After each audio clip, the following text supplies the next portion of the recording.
aprovechando la disponibilidad de la tecnología y desde cualquier parte del país pueden participar los profesionales, los estudiantes, los trabajadores de la construcción en las charlas, en los foros que estamos organizando para difundir las normas técnicas del Reglamento Nacional de Edificaciones.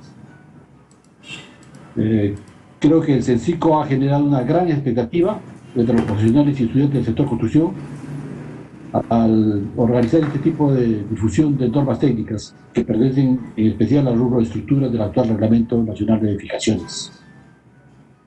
Para nadie es un secreto que vivimos en un país con características de gran sismicidad y, en consecuencia, hay que tener muchísimo cuidado al diseñar cada elemento estructural de una edificación. Esa es una de las razones por las cuales el CENCICO continúa en esta oportunidad difundiendo las normas técnicas a través de foros, retos y aplicaciones. En esta oportunidad, retos y aplicaciones de la norma técnica de edificación E031, aislamiento sísmico. Esta noche es una noche muy especial, tenemos una mesa de honor impresionante, está encabezada por el distinguido magíster de ingeniería Alejandro Muñoz Peláez. Él es un distinguido miembro del comité E031 aislamiento sísmico y es actualmente el presidente del comité de la norma E030 diseño sismo resistente. Será nuestro expositor central y para darle el toque regional se han comprometido en esta oportunidad. Estamos haciendo esta difusión en especial para la región Ayacucho. Se han comprometido los representantes del Colegio de Ingenieros de Ayacucho que van a estar presentes en esta oportunidad. Son el ingeniero Oscar y Antoine Quincha, que es el actual jefe de la Unidad de Defensa Civil de la Municipalidad Distrital de Carmen Alto, y también estará el ingeniero Abner Curi Vega, que es actual docente de Geodesia y Topografía de la Escuela Superior CENCICO Ayacucho. Esperemos que pueda conectarse. Desafortunadamente, las conexiones no dependen de nosotros, sino de los proveedores de Internet. Espero que puedan conectarse también con mucha facilidad. Vamos a dar inicio rápidamente a este foro y aplicaciones, dándole la más cordial bienvenida a nombre de la presidenta ejecutiva del CENCICO, la ingeniera Ana Torre Carrillo, a los distinguidos miembros del panel, en especial al ingeniero Alejandro Muñoz Peláez, y vamos a invitarlo a continuación para que inicie su presentación. Antes de la presentación, quiero recordarles que existen unas reglas en el foro y las vamos a leer para que las tengamos todas presentes. En primer lugar, el tiempo máximo de duración de la presentación será de 1 hora y media. Luego tendremos un panel de 30 minutos. En este panel regional, cada panelista podrá intervenir a lo más por 10 minutos, planteando preguntas, comentarios o aportes. Luego el expositor central tendrá unos 10 minutos para resolver y concluir. Tercero, los participantes podrán hacer preguntas, cada uno de ustedes podrá hacer preguntas a través del chat de manera directa, tanto al expositor central como a los panelistas. Como saben, el número de participantes actualmente en el foro es impresionante y lógicamente no se puede contestar todas las preguntas. Por esta razón, los panelistas nos van a ayudar en la selección de algunas preguntas y en su intervención, si es que ellos lo consideran pertinentes, las van a plantear. Esas serían las 4 reglas del foro que vamos a desarrollar esta noche. Bien, empecemos ya. Para esto vamos a invitar al expositor central, al magíster de Ingeniería Alejandro Muñoz Peláez.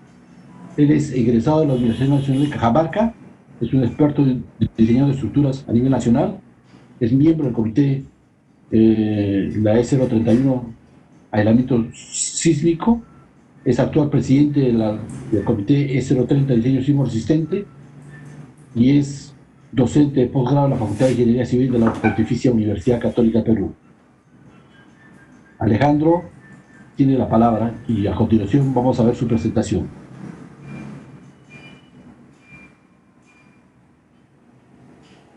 Vamos a ver, vamos a hacer la conexión.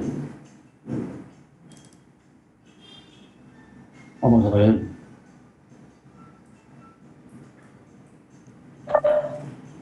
Un momentito.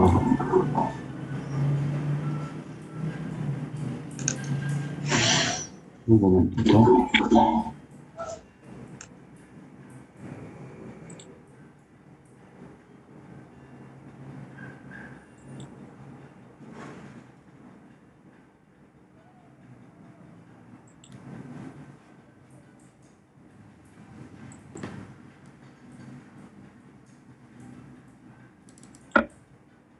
Buenas tardes, un gusto estar con ustedes para conversar de la norma peruana de aislamiento sísmico 031.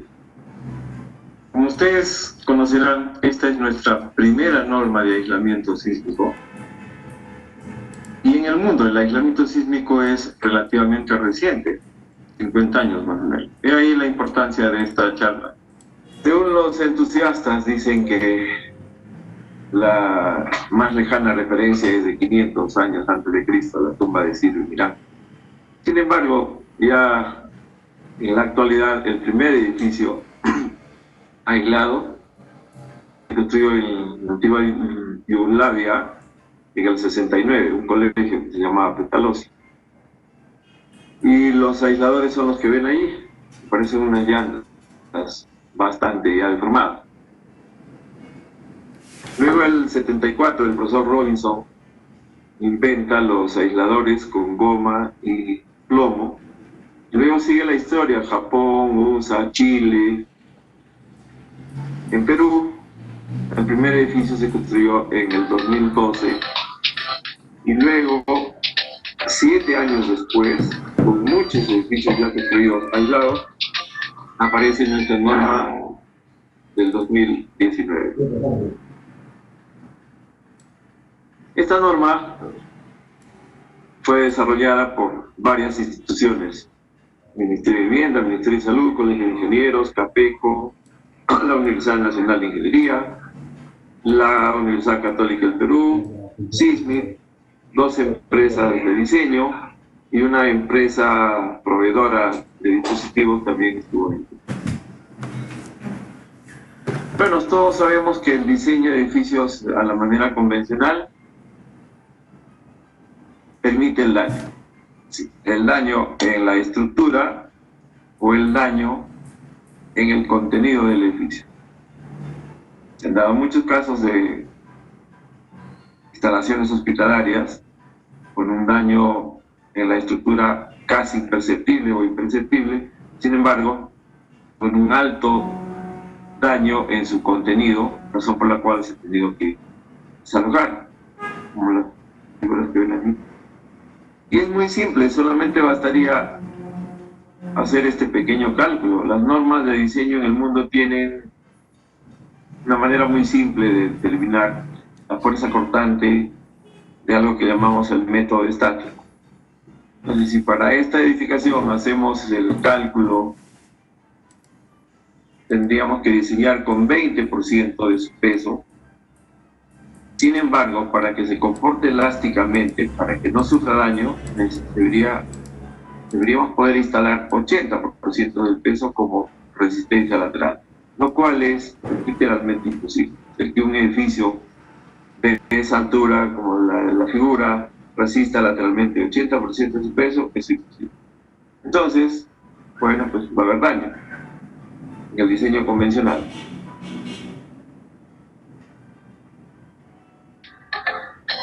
Miren la geometría de un edificio con aislamiento. Cuando tiene sótanos, los sótanos se construyen contra el suelo y se van a mover contra el suelo.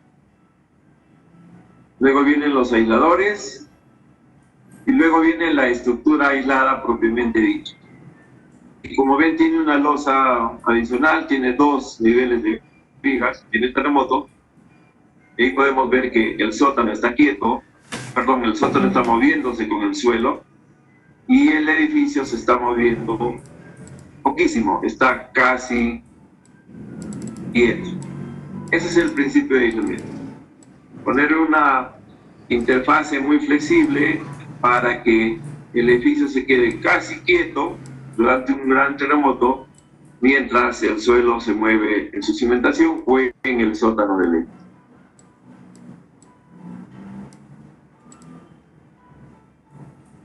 En el Perú tenemos ya 45 edificios o construidos o en construcción.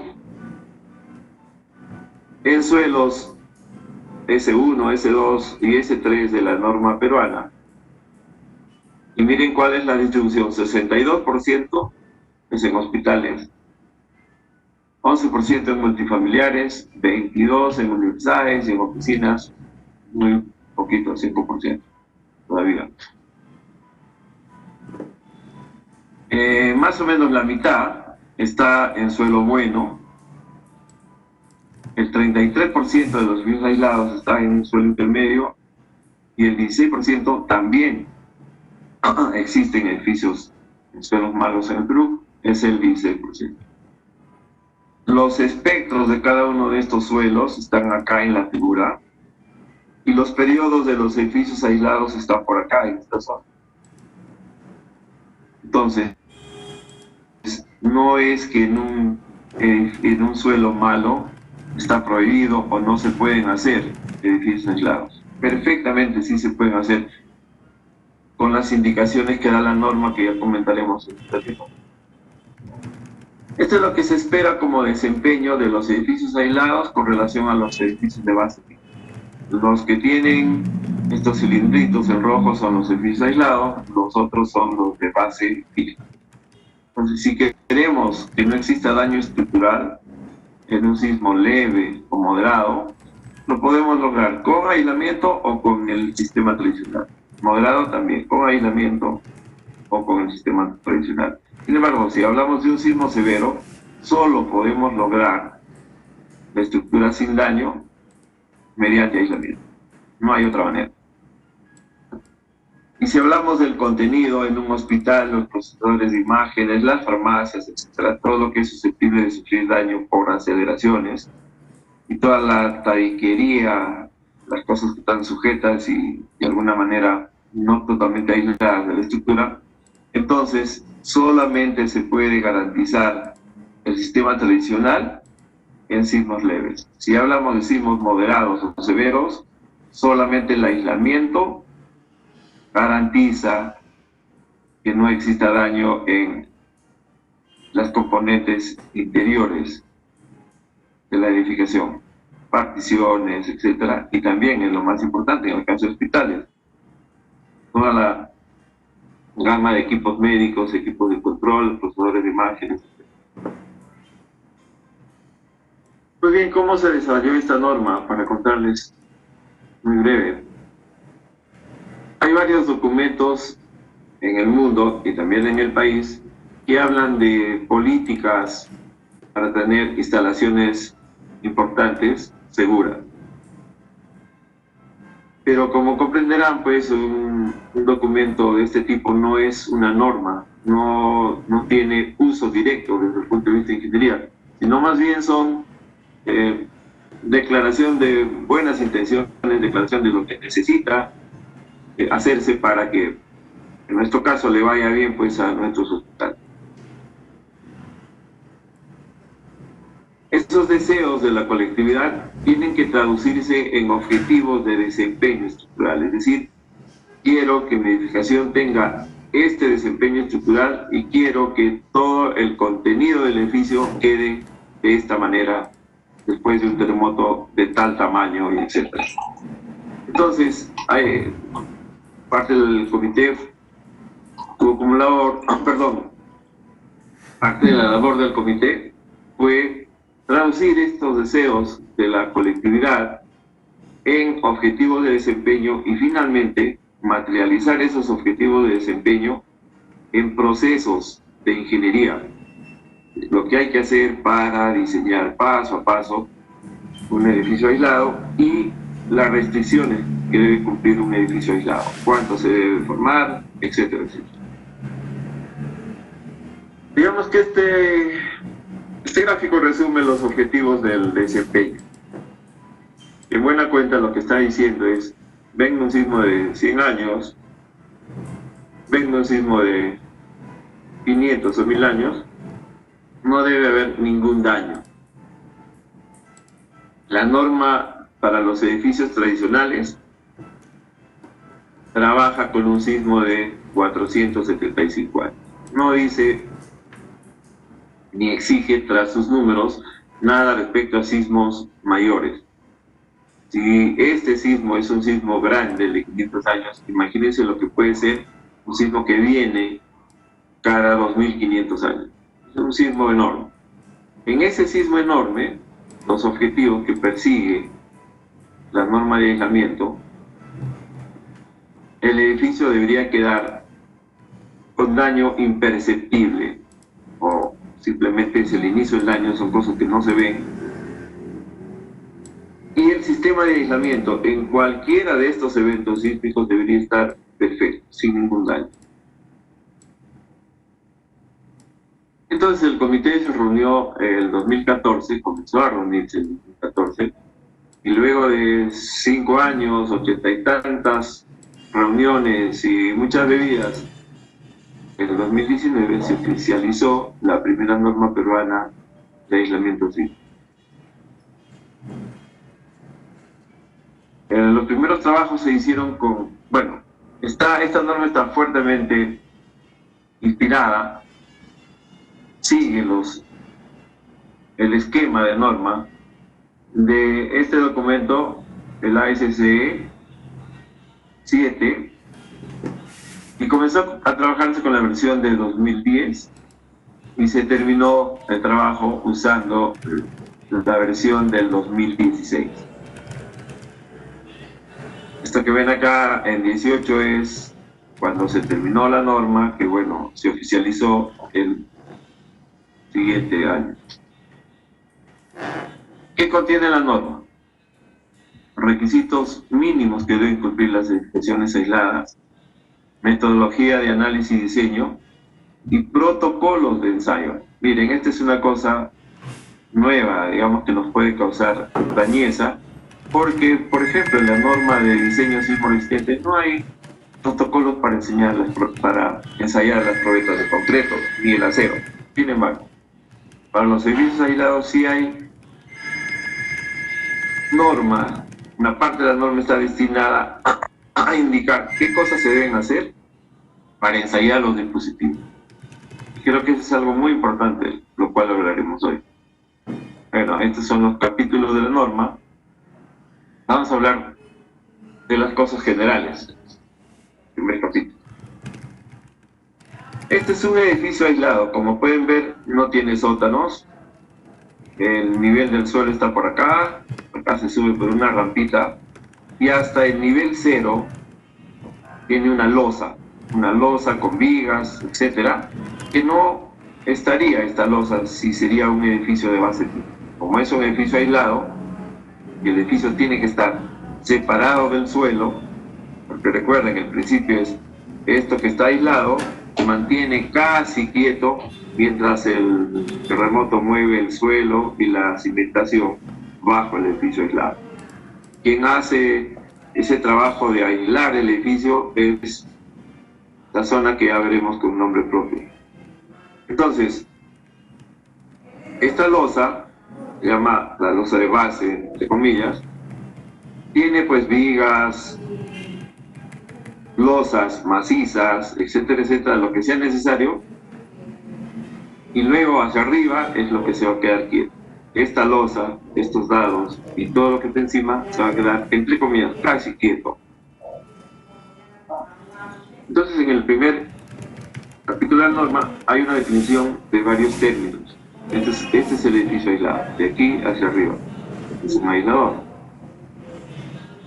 La superestructura, para la cual hay valores que atender, comienza sobre la losa de aislamiento o el sistema de aislamiento propiamente dicho. El sistema de aislamiento es esta losa base de aislamiento más los dispositivos.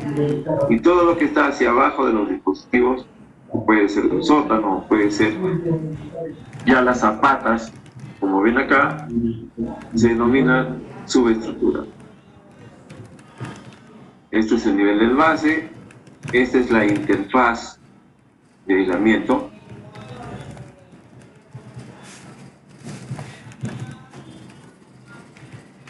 Este es un tema muy importante. La norma, en el capítulo 2, me especifica ya qué cosa debo indicar como parte del proyecto. Y me dice bien claro, el desarrollo del proyecto de aislamiento debe ser elaborado profesionales que actúen con total independencia de los proveedores o fabricantes de dispositivos. El proyecto de aislamiento debe especificar las características técnicas del sistema de aislamiento sin especificación del tipo de dispositivos, fabricante o proveedor. Hay varios tipos de dispositivos, friccionales, están los de goma, etcétera, goma con plomo. Ni siquiera puedo poner este es del tipo tal, menos poner la marca del dispositivo. Según la norma, no se debe hacer eso. Yo siempre hago un paralelo diciendo, es como si en los planos de una edificación diría, bueno, construyase o llévese a la obra el concreto hecho con cementos de no sé dónde. No, eso no tendría sentido como especificación. ¿Para qué hace esto la norma? Para que existan varios proveedores que puedan vender los dispositivos. ¿Qué cosas se debe indicar? El desplazamiento máximo que va a tener el sistema de aislamiento, rigidez y amortiguamiento, carga axial última en cada dispositivo, factores de seguridad y factores de modificación. También es algo inusual en los edificios aislados, en un plano de estructuras de un edificio convencional. No vamos a poner los factores de seguridad y tampoco algo como factores de modificación, que es relativamente nuevo en ingeniería estructural y que ha aparecido, pues, bueno, donde tiene que aparecer, en los dispositivos de aislamiento, que ya veremos luego. Los dispositivos tienen esta ley de comportamiento. Miren esta curva en rojo. Comienzo a desplazar lateralmente un dispositivo, entonces la relación entre el desplazamiento y la fuerza se da a través de esta curva. Luego llega un punto que, digamos, es como de fluencia, estamos acostumbrados a hablar en esos términos. Comienza una segunda pendiente, cuando regreso por acá, etcétera, etcétera, y se hacen estos ciclos. Ese es el modelo bilineal que se usa para dispositivos de aislamiento. Sin embargo, yo tengo que obtener los equivalentes elásticos. Tengo que decir, para llegar de acá a este punto, también puedo hacerlo de manera directa con una rigidez efectiva, esta curva en verde, acompañando el sistema de un mayor amortiguamiento. El amortiguamiento, se logra ese amortiguamiento efectivo, se llama la norma, determinando esta área y haciendo una equivalencia con un amortiguamiento clásico del estilo C por velocidad. De tal manera que cuando defino la rigidez y el amortiguamiento, todos los valores caigan dentro de un rango que tiene que ser especificado por el diseñador. Miren, qué diferencia. No puedo especificar valores puntuales si no tengo que especificar el rango.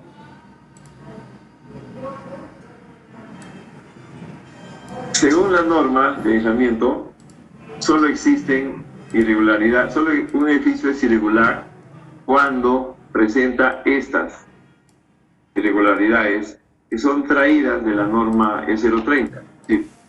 Yo puedo decir, tengo un edificio aislado que es irregular. Ah, sí, porque tiene piso blando, piso débil, porque tiene torsión o torsión extrema, o tiene discontinuidad extrema en sus elementos inmortentes. Sí.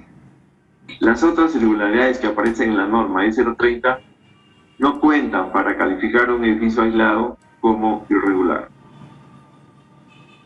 Y luego, ¿qué me dice la norma de aislamiento? Si vas a hacer un edificio de categoría A, digamos un hospital, en las zonas 4 y 3, no se permiten irregularidades extremas. Es decir, no puedo tener piso blando extremo ni torsión extrema, por ejemplo, pero sí podría tener un hospital que tenga piso blando y que tenga torsión. Lo único que me prohíbe es que no sean irregularidades extremas. Y si voy a las zonas 2 y 1, no hay ninguna restricción. Sí puedo hacer, si es que se amerite el caso, si necesito por alguna razón especial, voy a hacer el edificio aislado de algo importante, bueno, no necesito restricciones, puede tener cualquier tipo de irregularidad. Y hablo de los edificios comunes, oficinas, viviendas, también no se permite irregularidades extremas en la zona 4, y en la zona 3, 2 y 1 no tengo restricciones. Puedo usar en edificios aislados que tengan irregularidad de cualquier tipo y de cualquier severidad. Bueno, ese es un conflicto entre normas, ¿no? La norma E030 me dice los hospitales sin irregularidades, y la norma de aislamiento me dice, bueno, pero sí, puede tener, por ejemplo, piso blando, habitación. ¿Y eso por qué? Porque un edificio aislado casi no siente el sismo. Un edificio bien aislado, pues del embate del sismo solo recibe el 10%, más o menos, un edificio bien aislado. Con lo cual, pues, se garantiza numéricamente que el edificio va a estar elástico. Un edificio elástico no va a tener los problemas de un edificio inelástico con piso blando o con torsión. Esa es la razón por esta variación de la norma. Y seguramente, bueno, ahora ya se está trabajando la nueva norma de diseño sismo resistente E030. Allí se van a hacer los ajustes del CAD. Estas son todas las cosas que se tienen que tener en cuenta para diseñar un edificio aislado. Miren, condiciones ambientales, fuerzas de viento, que no es nuestro caso en nuestro país, resistencia al fuego, fuerza de restitución lateral, ya se los cuento en un momento, y restricciones al desplazamiento. Este es el diagrama que siguen los aisladores en un terremoto. Caminan por esta curva, siempre con las paralelas grandes y hasta el desplazamiento donde llegue.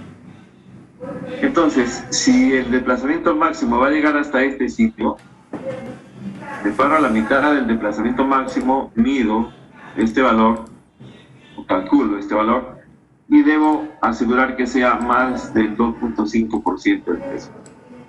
La fuerza restitutiva va a permitir al sistema de aislamiento, a la interfaz de aislamiento, hacer que el edificio regrese hacia donde estaba antes. Seguramente no va a lograr regresarlo exactamente donde estaba, pero va a regresarlo bastante cerca.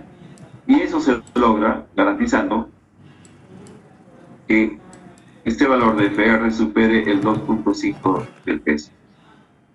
Como comprenderán, el aislamiento perfecto, aquel que aísla totalmente el edificio, es decir, como si estaría sobre nubes y termina el terremoto, bueno, el edificio se va a quedar movido respecto al suelo. Entonces tiene que haber esta especie de arrastre. El sistema de aislamiento debe ser estable en condiciones del sismo máximo, es decir, estos ángulos, 45 grados, digamos. Aún así, este dispositivo debe soportar las 400 toneladas que tiene encima, que fueran, y ser estable. La norma me exige que los dispositivos puedan ser inspeccionables. Entonces me da algunas alturas mínimas, por ejemplo, acá 1.50, para que se pueda hacer la inspección y eventualmente el reemplazo. Es decir, si por cualquier motivo este dispositivo tiene problemas, entonces vengo, pongo 4 gatas, aflojo y saco todos estos pernos, saco el dispositivo y vuelvo a poner otro. Esto tiene que estar en los planos del proyecto, bueno, desde arquitectura hasta el proyecto estructural. ¿Por qué? Porque no tenemos muchos años en el mundo haciendo edificios aislados. Entonces, parte de la tranquilidad está en poder, en la eventualidad de algún daño al dispositivo, hacer la sustitución. Tenemos que poder inspeccionar, y debemos hacerlo cada 2 años, toda la zona. En este caso es un edificio que tiene una separación alrededor de 40 centímetros del entorno, del suelo. Entonces, esto debe estar permanentemente monitoreado para que no se tranque, no le pongan puentes, no lo usen de depósito, etc.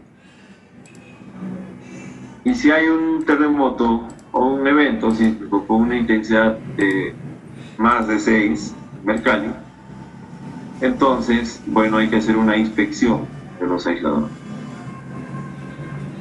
En edificaciones públicas hay que instrumentar el nivel de base y el nivel superior para registrar lo que sucedió. Hay que tener un diafragma rígido en esta zona, diafragma rígido, y hay que controlar el desplazamiento total que se debe tener acá y separarnos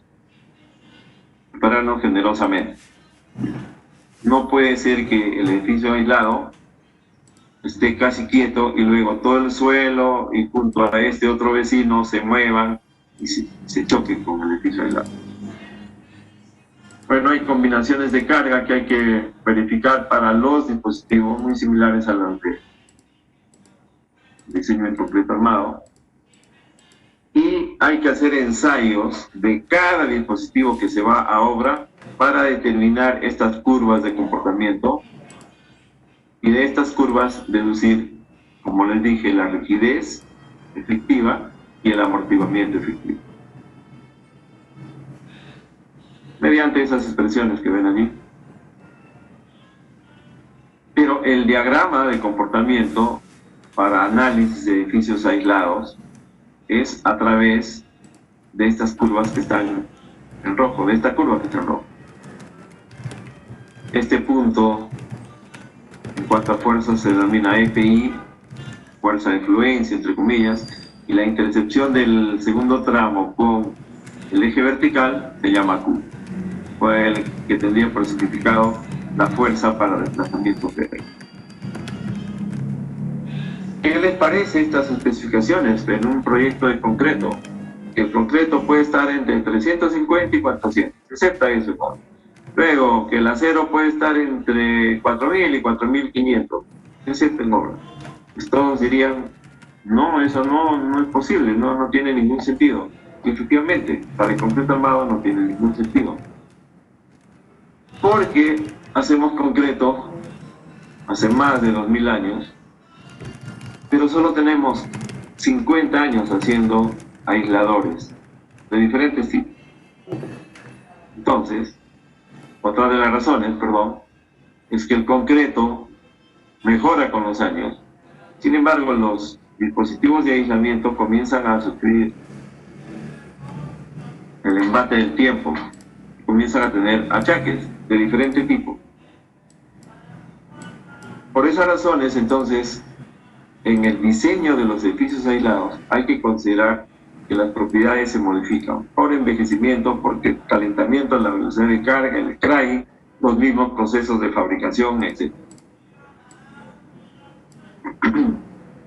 Y hay que construir 3 curvas de comportamiento para el sistema de aislamiento.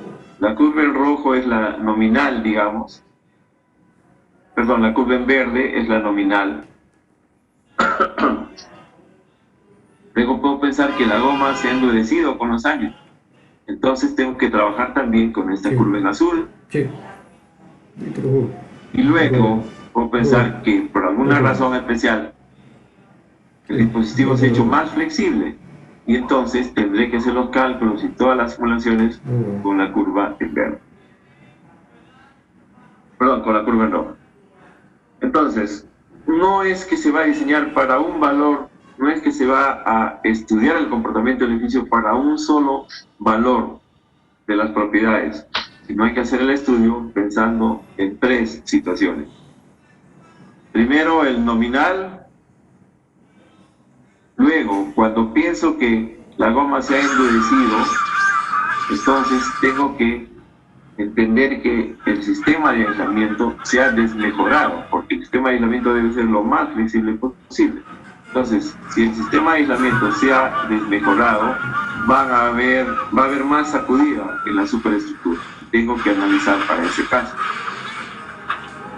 Y por otro lado, cuando hablo de que el sistema de aislamiento se ha flexibilizado, digo, la superestructura debe estar mejor, sí, pero va a haber mayor desplazamiento relativo entre el edificio aislado y el suelo. Entonces tendré que hacer los análisis correspondientes para que en este caso, en que el sistema de aislamiento se flexibilice, obtener el desplazamiento máximo.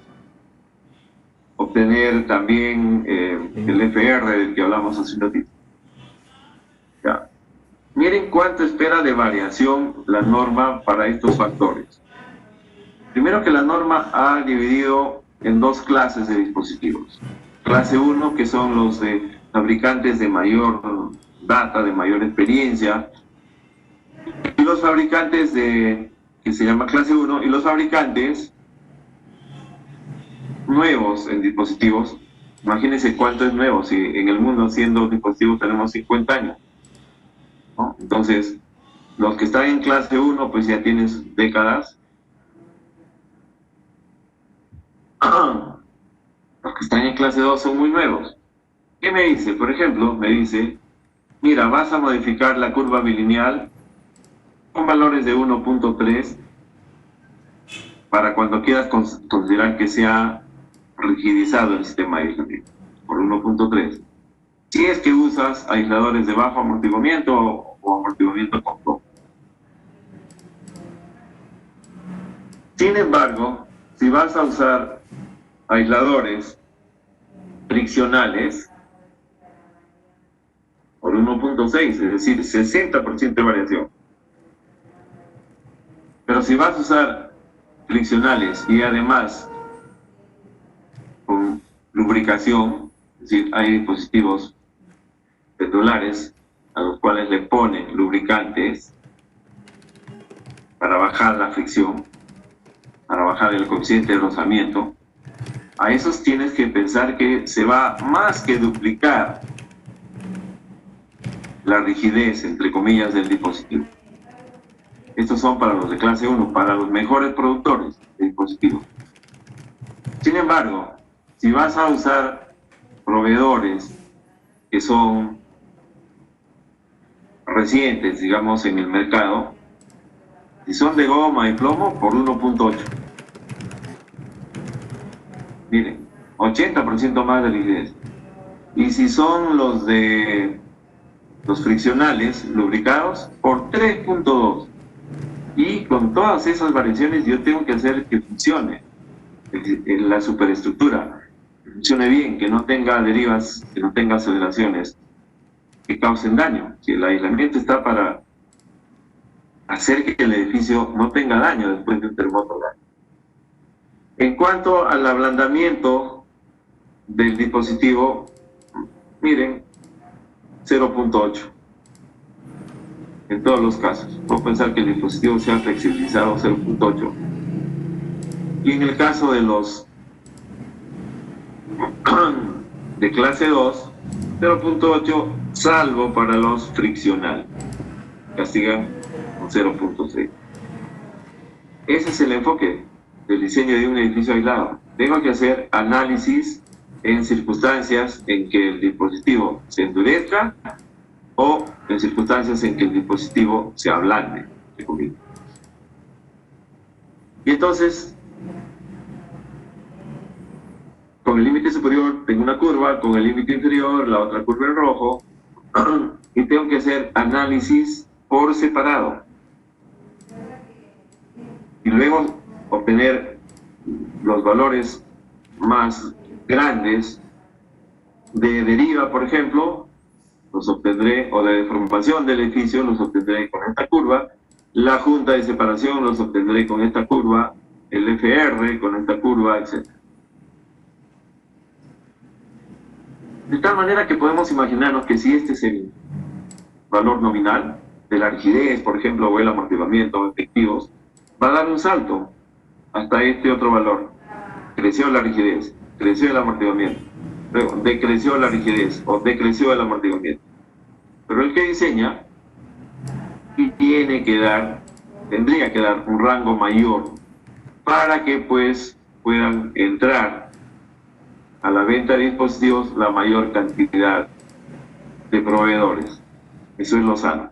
Entonces, Y también, mientras se pueda resolver con dispositivos de clase 2, bueno, hay que hacerlo. Es más, eso facilita pues todos los trabajos de procura luego de los propietarios del edificio o de los constructores del edificio.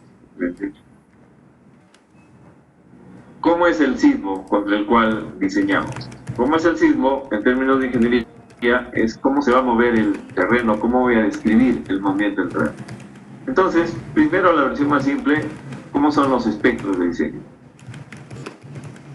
Se deben obtener mediante un estudio de sitio o empleando las indicaciones de la norma E030 de diseño sismo resistente y corresponden a un evento de 2500 años de periodo de retorno.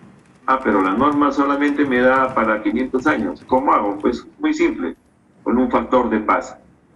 Ese es un factor de pase aproximado y no podría ser diferente porque bien o mal conocemos cómo son los terremotos de 500 años y es una extrapolación tremenda hablar de los 2000, de los terremotos de 2500 años, antes que venga la crisis.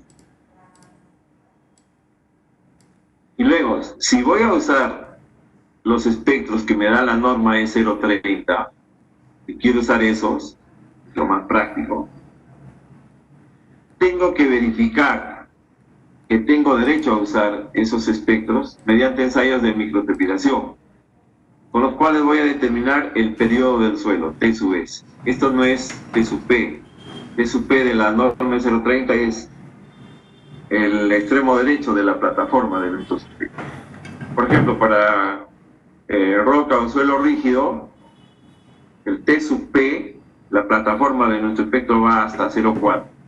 Entonces yo tengo que garantizar, mediante estos ensayos de microtrepidación, que el periodo del suelo sea menos que 0,4. Si no, no tengo derecho a usar ese espectro. Y así para cada tipo de suelo. Cuando ya he verificado eso, entonces puedo usar la norma E030, multiplicarla por 1,5 y obtener el espectro de diseño del edificio. Aquí hay una variante, como verán, que es esta caída hacia la aceleración del suelo. Y entonces, si estamos con un edificio de base fija, en un terremoto de 2500 años, miren, un edificio de periodo corto recibiría 1.7 veces su peso como fuerza lateral, si pudiera comportarse elásticamente. Pero los edificios están aislados, están por acá. Entonces, un edificio aislado, digamos de 0.3 segundos de periodo, tuvo hasta la curva de la norma E031, y me dice que tengo que hacerlo resistir 20% de su peso, o menos, como pueden ver. 20% de su peso, 3 segundos de periodo, 20% de su peso. Para los edificios aislados, el espectro que debo considerar es ZCS por G y por 1.5, pero con U igual 1. ¿Y por qué igual 1? No importa que sea un hospital, no importa que sea una vivienda, un edificio de vivienda. U igual 1 porque casi como que tenemos la garantía de que este edificio se va a comportar elástico en un tremendo terremoto. Entonces, si va a estar elástico, bueno, ya cumplió su misión, siendo hospital o siendo un edificio común y corriente, ya no necesito incrementar más las aceleraciones para garantizar su buen desempeño hasta un periodo de retorno de 2500 años.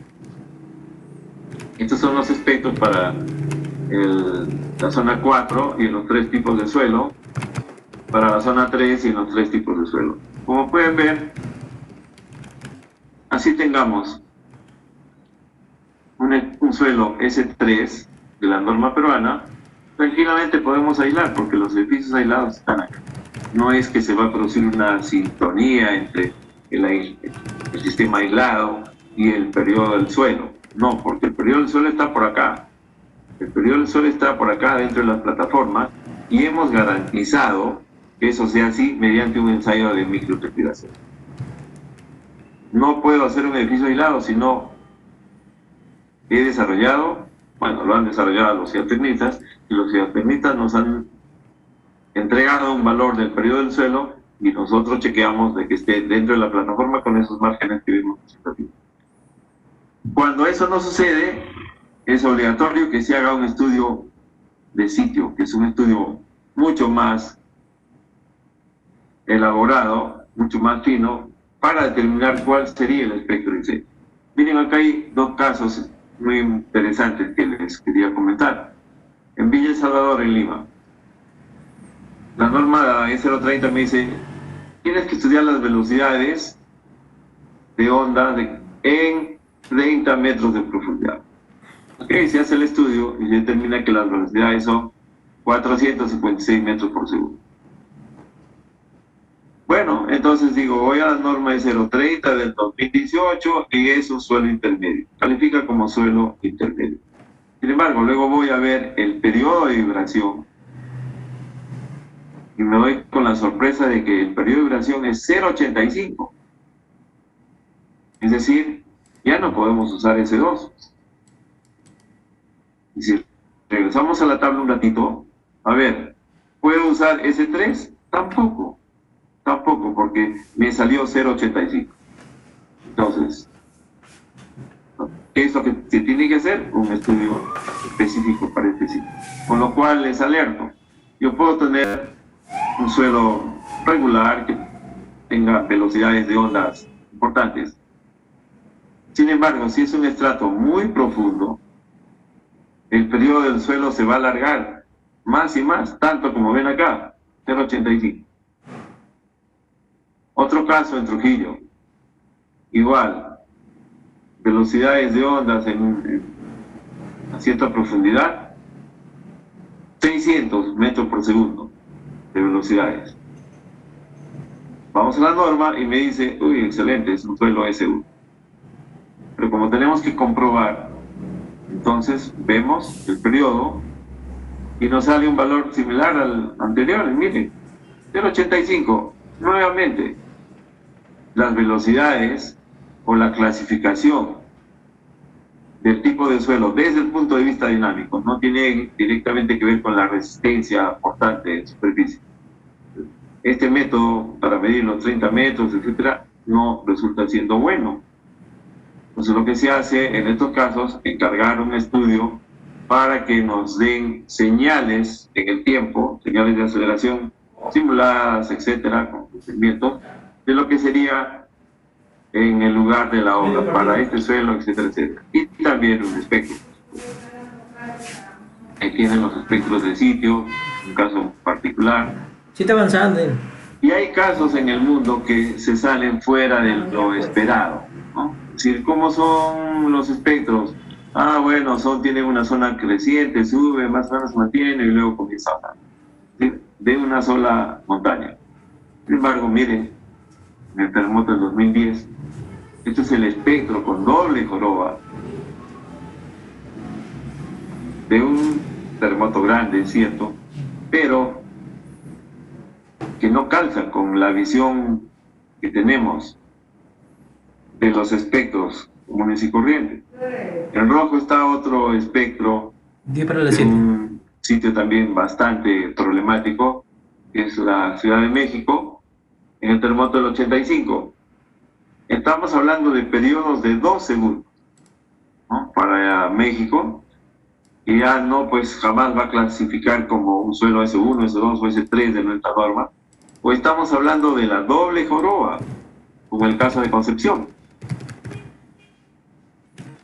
Tiene un pico de periodos cortos, como es típico de nuestros terremotos de subducción, y luego viene un pico mucho más grande, de similar altura, bastante amplio, alrededor de 2 segundos. Contra estos suelos, tendría que alejarme con toda seguridad, mucho más allá, garantizar que voy a estar bien a la derecha, lejos de esta zona de demanda espectral alta. Eso ya no se puede ver si es que no se hace un estudio de sitio. Entonces, aislar un edificio en suelo S3, tal como lo dice la norma de 030, usando el espectro de la norma de 030, perfectamente posible. No hay ningún inconveniente. Suelo S3. Si es que ese suelo S3 es realmente un suelo que provoque, entre comillas, que produzca, entre comillas, un espectro como el que prevé la norma. Y eso hay que descartar. Hay que descartar que los periodos de los edificios se salgan de esta tablita de rangos. Es importantísimo garantizar que los periodos de los edificios estén más allá, bien a la derecha, y además el periodo del suelo esté dentro de las plataformas respectivas para que tengamos derecho a usar los espectros de la norma peruana. Muy bien. Para ciertos edificios de cierta altura, de ciertas características, solo puedo usar análisis tiempo-historia. No me basta el análisis estático o el espectral. Y en ese caso tengo que representar el movimiento del suelo mediante acelerograma, que puede ser los reales obtenidos de terremotos de la zona. Es mucho decir, pero podríamos decir de la región, Perú, Chile, etcétera. Los artificiales y también aquellos que usando los naturales se cambia en su contenido de frecuencias para que su espectro calce con el de diseño. El de diseño puede ser el de la norma peruana, el de diseño puede ser el que da el estudio de geotecnia, etc. Pero hay unas reglas para tratar y usar estos acelerogramas, que no voy a entrar en detalle. Y luego cuando hago el análisis tiempo-historia, tengo que mover el suelo en ambas direcciones simultáneamente. Si los acelerogramas que tengo son espectrocompatibles, entonces puedo usar 90% del sismo en X y 44% en la dirección Y, en este caso la dirección perpendicular a la de la norma. Luego, por supuesto, invertido. Nuevamente hay un encontronazo entre el significado del Z famoso de nuestra norma 030. Según la norma 030, el Z es una media geométrica que es este lado del cuadrado equivalente. Sin embargo, en la otra norma estamos diciendo es un Pitágoras. ¿Cómo son nuestros sismos? Miren los acelerogramas. Lima, Talca, son acelerogramas de alta frecuencia, terremotos largos, mientras que en otros sitios los terremotos causan movimiento en la superficie de manera diferente, es decir, pueden tener amplitudes grandes, pero son más lentos que los nuestros. Si hacemos un análisis de frecuencias, miren pues cómo se diferencian los nuestros. Tenemos frecuencia de 3, tenemos para nuestros terremotos alrededor de 3. Sin embargo, en el terremoto de Northridge o en el de México, los registros muestran que la frecuencia es 1 o 0.5. Entonces, nuestro espectro de aceleraciones de la norma de 031 calza bastante bien en esta zona donde están los edificios aislados. Como siempre, en esta zona, pues, la norma de 030, etcétera, hace un corte. Y para el caso de la 031 estamos hablando de 1.5 G. Si vemos los desplazamientos máximos, aquí está el periodo del edificio, aquí están los edificios pequeñitos. Por ejemplo, un edificio de 0.5 segundos de periodo tiene un desplazamiento de ¿cuánto? 7, 8 centímetros. Si veo un edificio de 3 segundos, ¿no? Ya depende de la curva del acelerograma. Pero si veo la norma, me dice, no, es 42 centímetros. Oye, de 4 segundos, también 4 centímetros. Sucede que en la versión anterior y muchos edificios aislados en el Perú se calcularon pensando que esta curva seguía, porque no teníamos de las normas peruanas una nueva zona, se llama zona de desplazamientos constantes, para el espectro. Por lo tanto, pues bueno, esos edificios quedaron se diseñaron pensando que los desplazamientos eran, pues, ¿cuánto? 60, 70 centímetros. Este gráfico es para el suelo bueno. Por suerte, nuestros terremotos son así. Tienen una especie de límite de desplazamiento. Y así está, pues, en nuestra norma, está en la norma de los vecinos de Chile. A diferencia de otros sitios del mundo donde tienen grandes desplazamientos, nuestros terremotos no producen grandes desplazamientos. Entonces, no necesitamos acomodar grandes desplazamientos. Este desplazamiento no va a ser muy grande. Estamos hablando de que con el suelo bueno y en la costa del Perú sería 42 centímetros, pero falta agregar algo, que es el amortiguamiento. Pero ya, estamos partiendo de un desplazamiento pequeño, por tanto, podemos usar todos los dispositivos que tenemos en el mercado. Podemos usar goma con plomo, podemos usar friccionales, etc. Y vamos a poder resolver nuestros problemas técnicos de los edificios aislados. Bueno, hay 3 métodos para analizar un edificio aislado. El que ya se conoce de siempre, que es el método estático, el también conocidísimo dinámico espectral, y el conocido, pero ya ahora precisado por la norma, el análisis tiempo-historia. Entonces, aquí no necesito espectros, aquí sí necesito un espectro que se haya garantizado que pertenece a tal o cual tipo de suelo, y aquí tengo que agenciarme de un juego de 7 señales, etcétera, etcétera, y hacer varias corridas para determinar la respuesta del edificio que estoy proponiendo. Cuando ya me convencí de que todo está bien, entonces ya paso recién a la etapa de diseño en concreto armado. ¿Cuándo puedo usar cada uno de estos métodos? Bueno, depende de la zona y el suelo. Por ejemplo, si estoy en la costa del país, entonces solamente puedo usar, si estoy en suelo S1, solamente me permite usar el estático y el espectral. Si estoy en la zona de la costa y tengo un suelo S2 o S3, ya no puedo usar estos métodos, estático o espectral. Si voy a la zona 1, puedo usar los 3 métodos, no hay problema, cualquiera de los 3. Pero la restricción más fuerte tal vez es esta. Solamente puedo usar estos métodos, el estático y el espectral, en sistemas regulares de máximo 4 niveles, o a lo más 20 metros de altura. Si eso no se cumple, no puedo usar ni el estático ni el espectral, entonces tengo que usar tiempo histórico. El amortiguamiento efectivo no debe pasar del 30%. Recuerden que estos dispositivos son bilineales y entonces en su proceso, en su movimiento, tienen un proceso de liberación de energía que se interpreta como un amortiguamiento efectivo.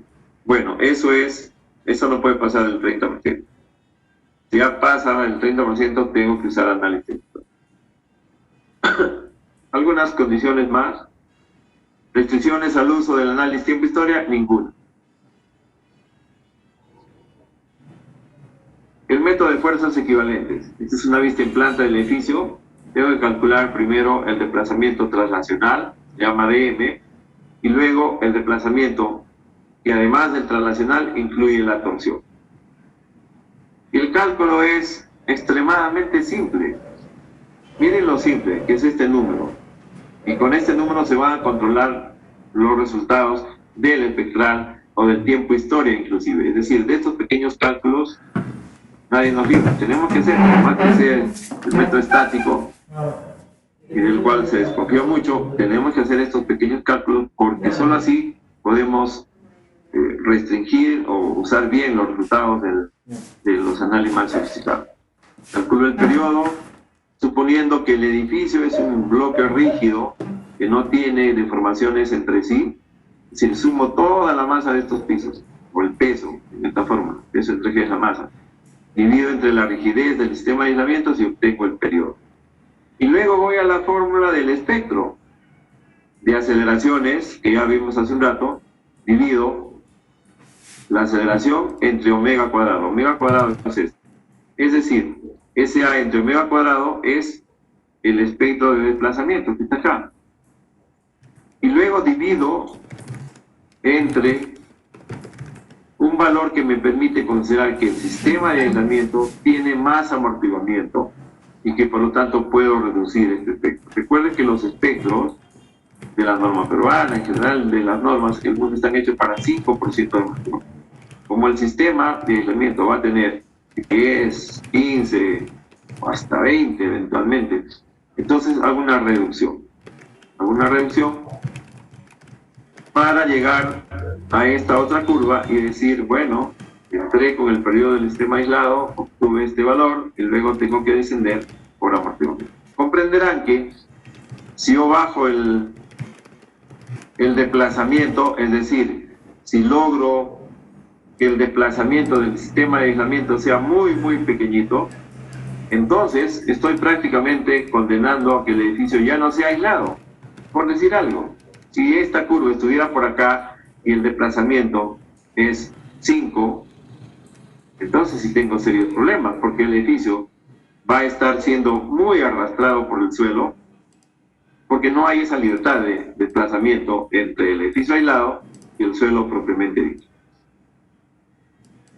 Estos son los factores de deducción. Miren, si estamos hablando de 10%, tengo que dividir entre 1 y 2. Si pongo 20% de amortiguamiento en el sistema de aislamiento, estoy hablando que voy a dividir entre 1 y 5. Realmente un valor razonable es 10%, bueno, poco más, sí. Pero que no necesitamos amortiguamiento, ni lo deseamos. Dejemos que el edificio esté lo más quieto posible.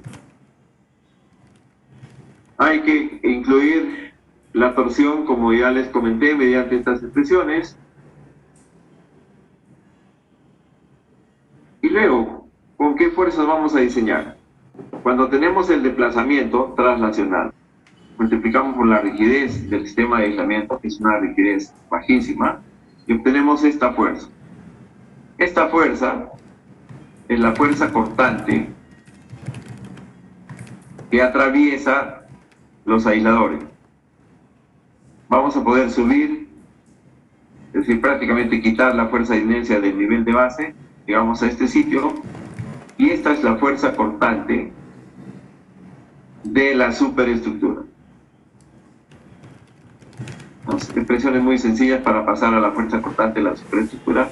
Y luego, cuando voy a diseñar esa fuerza cortante, la divido entre un factor de reducción que es, en este caso, lo más 2.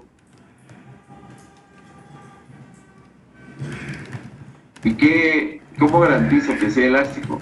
Bueno, cuando venga un gran terremoto y encuentre esta estructura diseñada con R igual 2, la estructura va a estar prácticamente elástica, porque recuerden que todas las estructuras que se diseñan con la parafernalia de ecuaciones y los protocolos de diseño a la rotura, y luego pues los valores mínimos, etcétera, etcétera, sí, las estructuras en la realidad resisten prácticamente el doble el valor nominal de diseño. Entonces, usando un RA de 2, es decir, dividiendo entre 2 lo que quiere el sismo, y con eso diseñando la superestructura, tenemos la esperanza numérica de que todo esté elástico en un gran terremoto de 2500 años de periodo actual.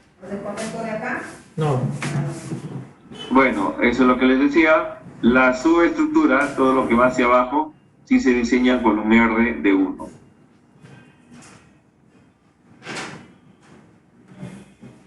Tengo que verificar algunos valores de la fuerza de diseño. No me puedo bajar de, por ejemplo, las expresiones que ven allí. Nosotros no tenemos viento, pero si yo hago el cálculo de la fuerza cortante con la norma 0.30, con el periodo muy, muy largo, usando, si es un edificio pórtico, usando R igual 8, etcétera, etcétera, bueno, ese valor que me sale es una cota mínima para la fuerza cortante con la que debo diseñar la superestructura. Ahí está el valor de fluencia, el valor de Q. Y luego hago una distribución de fuerzas. Miren, es una distribución tal como la conocemos. Tiene proporción de la altura, etcétera, etcétera. Y ya tengo el sistema de fuerzas y con eso analizo. Para diseño, uso la fuerza dividida entre RA, vamos a decir entre 2, pero para verificar los desplazamientos no uso el RA, es decir, con todo. La deriva máxima que se admite para los edificios aislados es 3,5 por 1000. No puede ser más que eso. Si uso el método de fuerzas estáticas equivalentes. Y se calcula a partir de las fuerzas sin reducir, lo que les acabo de decir. No puedo poner RA igual a 2, por ejemplo, y hacer el análisis y con eso chequear la deriva. No, es sin el RA. Y luego están los procedimientos dinámicos.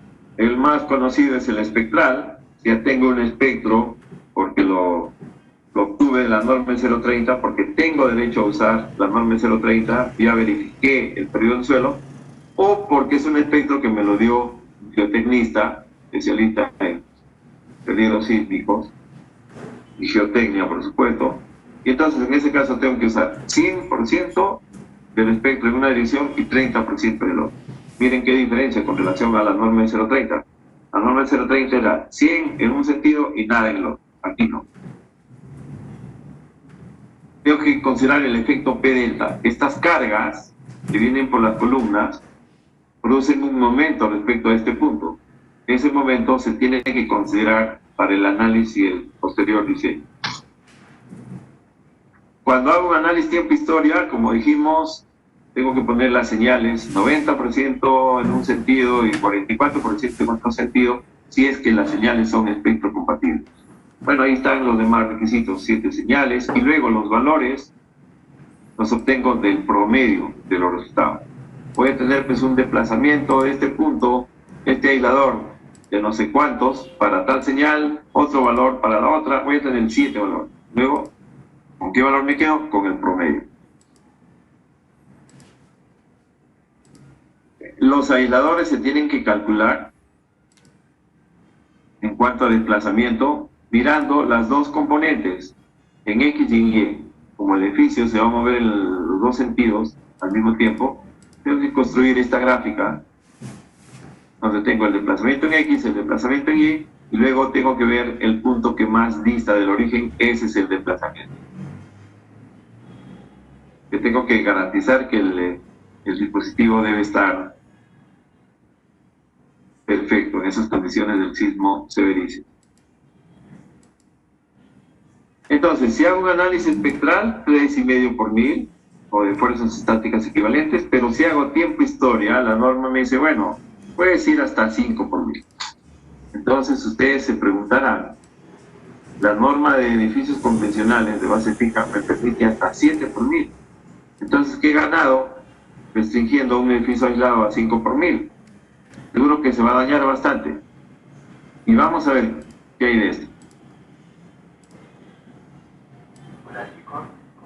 Esta es una miradita muy simple de lo que dicen casos, FEMA, sobre la relación entre el daño y la deriva. Por ejemplo, me dicen, si tú tienes 5 por 1000, entonces vas a tener un daño moderado.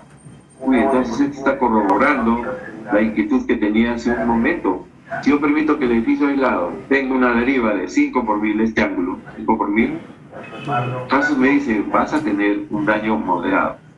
Sin embargo, esto no es cierto, porque esta relación entre el daño y la deriva está hecha para edificios convencionales cuyo diseño se hizo usando valores de R, por ejemplo, de pórticos, nosotros usaríamos 8, de muros usaríamos 6. Sin embargo, esta es una superestructura que ha sido diseñada con R igual a 2. Entonces, esta tablita no puede ser una referencia para la discusión. En un edificio aislado, como ha sido diseñado con R igual a 2, le permito tener una deriva del 5 por 1000, pero todos los resultados indican que el daño va a ser imperceptible o no o no va a existir. Era un tremendo terremoto de 2500 años. El contenido, por ejemplo, de los hospitales o los tabiques se daña mucho por aceleraciones. Este tabique ha salido fuera de su plano por las aceleraciones de este piso. Miren este equipo médico cómo ha quedado por las aceleraciones de este piso. La norma no tiene indicaciones para limitar las aceleraciones, pero sí es importantísimo, y así se está haciendo, que en proyectos de hospitales se restringe el valor de la aceleración humana. Pero bueno, no hay una idea clara cómo se debe hacer esa restricción. Entonces, normalmente, si en este gráfico tengo la historia de aceleraciones de este piso, cómo se aceleró a lo largo del terremoto, una idea sería pues mirar que este valor no exceda de un cierto número. Otra idea es tomar un promedio de valores espectrales en una zona donde están los elementos susceptibles a aceleraciones y restringir ese valor.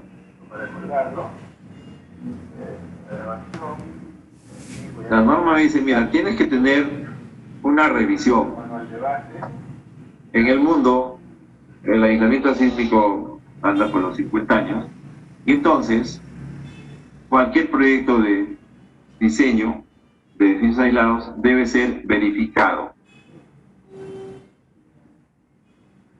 ¿Y quién tiene que hacer eso? Bueno, pues un ingeniero civil, colegiado, etc. Tiene que hacer la revisión del proyecto. Y tiene que tomar en cuenta todos estos puntos de vista, puntos de revisión, entre los que están criterios de diseño preliminar, incluyendo la selección, la revisión de la información técnica de los aisladores y de los factores de modificación de sus propiedades. Miren qué importante. Alguien tiene que revisar cuáles fueron los valores modificadores, lambda máximo, lambda mínimo. Y tiene que revisar qué es lo que se ha planificado como programa de ensayo para los dispositivos.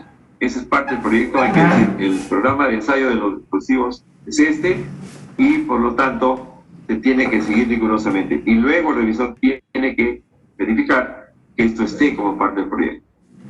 Y obviamente el diseño final del sistema electoral también tiene que ser objeto de la revisión.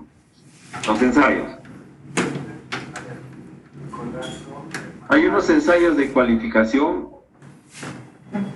que permiten al fabricante mostrar que él conoce de cómo va a envejecer su dispositivo. Él tiene muchas estadísticas que relacionan, por ejemplo, la velocidad de los ensayos con el comportamiento real del dispositivo, etc. O cómo va a ir evolucionando en el tiempo el lubricante que han puesto para los dispositivos friccionales. Todos esos ensayos son ensayos de cualificación. Luego están los ensayos de los dispositivos, que son de dos tipos. Los aisladores prototipos. Si en un proyecto tengo 3 tipos de dispositivos, vamos a decir, tengo todo goma con plomo, y unos son más rígidos, otros menos rígidos, y otros mucho menos rígidos, están dispuestos así. Y tengo también deslizadores como parte del proyecto. Por cada tipo de aislador tengo que construir 2 más, que se llaman prototipos. En el ejemplo que les pongo, si tengo 3 tipos de dispositivos, tengo que construir 6 dispositivos adicionales, y esos 6 dispositivos se tienen que ensayar primero, preferentemente antes de la fabricación de los demás dispositivos que van a usar. Estos prototipos se ensayan en condiciones extremas, es decir, con el desplazamiento que tendría que produciría el sismo de 2500 años. Se tienen que ensayar. De estos prototipos se obtienen los valores del K efectivo, del amortiguamiento efectivo, etc. Lo que no se van a ver con estos ensayos son el proceso de envejecimiento. Obviamente, porque es un dispositivo, yo no voy a saber este dispositivo, cómo se lo ensayo ahora, cómo se va a comportar después de 30 años, 40 años. Entonces, estos son para garantizar lo que en ese momento estoy viendo, y que me permiten decir, bueno, si está cumpliendo con los valores nominales, en este rango, si está bien. que se proceda a la fabricación de todos los aisladores que van a ir a obra. La norma deja la salvedad de que si el fabricante está seguro de todo lo que hace, puede comenzar la producción de los aisladores de obra A. Y luego, cada uno de los aisladores que van a obra tiene que ser ensayado. Cada uno de los aisladores tiene que ser ensayado, digamos que con el terremoto de 500 años. Ahí tienen un ensayo de un dispositivo.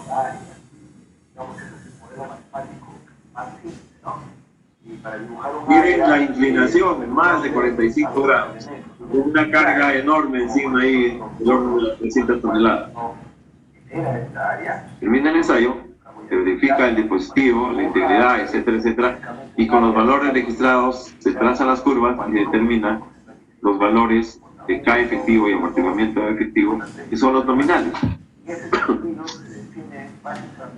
Bueno, ahí está el procesamiento de la información que se tiene que hacer para determinar la liquidez efectiva, el amortiguamiento efectivo, y luego todos los de producción, 100% de los dispositivos se tienen que ensayar con el terremoto más chiquito que dijimos, y luego casi de haber avanzado con las normas se hizo este estudio, que es un estudio académico con fines de verificación final.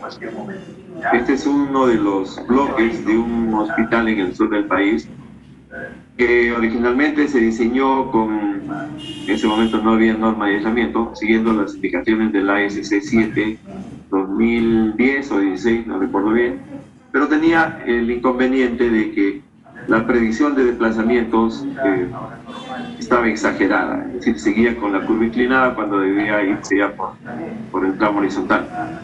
Bueno, se volvieron a diseñar los dispositivos y luego se hizo un modelo de computadora donde los dispositivos de aislamiento que habían gomiplomo y deslizadores se modelaron con su real comportamiento, ¿no? Bilineales y una especie de elastoplásticos para los deslizadores. La estructura se modeló de manera inelástica, con rótulas, todas las vigas, todas las columnas con dos rótulas, y dentro de las rótulas se definieron zonas para garantizar el comportamiento. Es decir, hasta esta parte de la curva yo puedo decir, si no se ha pasado el giro de la rótula más de esta zona, puedo decir que está en estado de ocupación inmediata, es decir, no pasó nada. Ya entró en un régimen inelástico, sí, pero el daño es imperceptible. Igual para vigas y para columnas se definieron zonas de comportamiento, es decir, vamos a ver si luego de este resultado todo cae en esta zona, para vigas y para columnas. 7 registros peruanos importantes entre peruanos y chilenos que se hicieron espectrocompatibles, y luego acá están los resultados. Si yo digo el daño leve comienza a esta altura, aquí está la deriva y aquí están los terremotos de 72, 500 y 2500 años. Muy bien, entonces de las varias corridas que se hicieron, obtuvieron valores de deriva del edificio, y como vemos esa deriva está lejos del inicio de daño leve para el eje X y para el eje Y. Aceleraciones, aceleración que inicia el daño leve en componentes no estructurales, para el eje X, para el eje Y, donde lleva el terremoto de 2500 años por acá, antes que inicie el daño leve, antes que inicie el daño leve.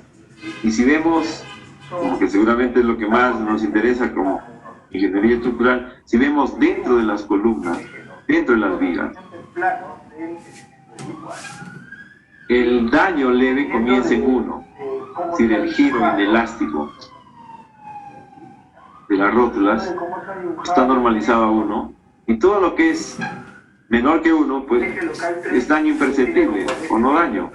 Vemos que los índices llegan hasta 0,6, miren acá, el valor más alto, y aquí hasta 0,35.